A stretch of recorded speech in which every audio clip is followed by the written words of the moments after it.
Jet Engine got a rework for his base move set recently, and this has made him way more fun to use now.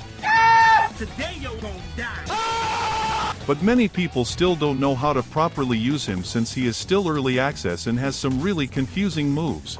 They even try to add air combos to him, so make sure to watch till the end to learn the secret to how people actually do a 100% combo with this character. Anyways, let's start off by carefully understanding what each of his moves do and how to properly use them in different situations. His first move, Recipro Assault, is a charged move. It has 3 charges in total, and every charge does different amounts of damage with different attack patterns. The first charge will just do this and leave your enemy in front of you ragdolled. Let's be honest, you are never gonna need to use the first charge. It barely ever lands, and it's just gonna give you a very punishable end lag if you miss. Using the second charge is still understandable since you deal way more damage. You can even pick enemies off the ground with this charge. It takes the longest to get to the third charge, but the damage makes it worth it. You should always start charging for the third charge after uppercutting the enemy. This will make sure you make it in time. You can also charge it from a safe distance, since when you release the third charge it will make you run around and let you catch the enemy even if they try to block it. I would usually recommend using the second charge if you are not confident in the fact you won't get interrupted for the third charge. Overall, this move is a really good combo extender and goes well with the moveset. The second move, Turbine Drive, is a combo extender that seems really incomplete for now since it just stuns your enemy for half a second while also lifting them off the ground. This move has a really low cooldown, and that is something we can abuse to get that sweet 100% combo, even though there is nothing really interesting about this move. It has no end lag at all, and as long as you are holding M1s it will keep the opponent in place. It is easily blockable though, so never use this unless you manage to ragdoll your enemy. The reason I depend on this move a lot while using Jet Engine is because even if you can't land it, you can escape really almost immediately, and all the other moves give you the biggest end lag, so Turbine Drive just becomes a more ideal option in intense fights. The third move, Sound Breaker, has 2 variants. The first one is the grounded variant that has a long startup and long end lag too, but a huge area of impact. It deals decent damage, but it gets risky if you use it close to an enemy while they are on their feet. Make sure to only use this from a distance or while the enemy is grounded, otherwise just don't ever use this move. You won't be needing this variant at all in the future. We can't say the same about the second variant because it's the same move he had before the rework in the place of Turbine Drive. It's activated while you are in air, but if you can time it right you can still pick people off the ground after jumping near them with this move.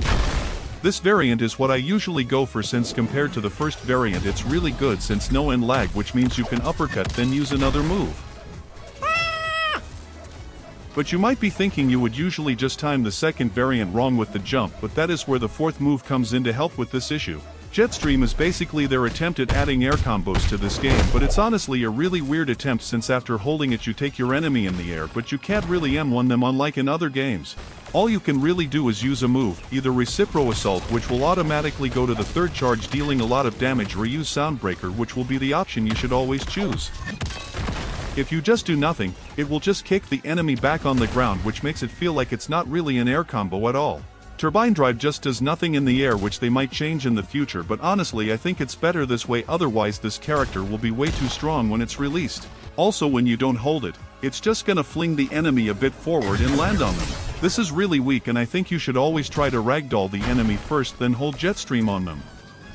I tried to find some weird text with this move set, but nothing actually works well with how stiff the moves feel. You don't really have any move you can rely on to just take you out of a tough spot like Delaware or Curdle Pierce or a parry, which makes this character a bit difficult to use for now.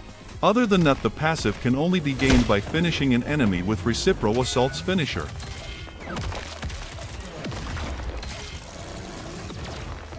This is a really long finisher, but it looks cool, so it's worth it. It will give you a passive that will just make your 4th M1 deal extra damage with a cool kicking animation. Other moves' finishers don't exist yet, so they will give passives once they are added. Finally, let's talk about the combo for this character. Start off by combo extending M1s with Turbine Drive. Then downslam the enemy and hold Jetstream on them. Use Sound Breaker with Jetstream. Once you land, uppercut the enemy and then use the third charge of Recipro Assault. After that you need to downslam or uppercut to buy yourself extra time for Turbine Drive to cool down fully. Then just combo extend with turbine drive and it should deal enough damage to make sure the enemy is dead. There can be more variants you can come up with, and make sure to tell those combinations to me in the comments. Just remember, your combo should always revolve around abusing turbine drive. Now let's use this in public servers before it gets nerfed.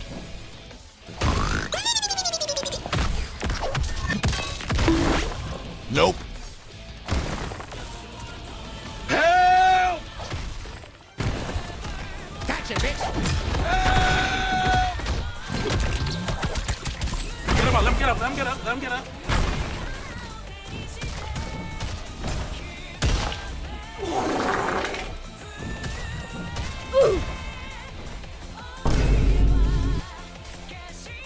Try it!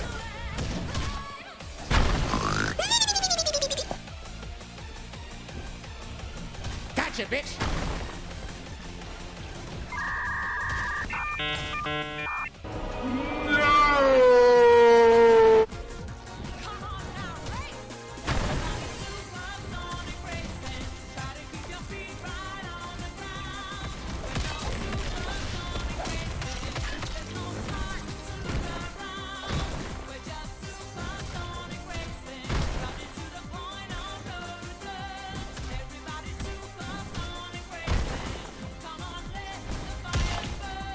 They jumping me! They jumping me!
Oh no,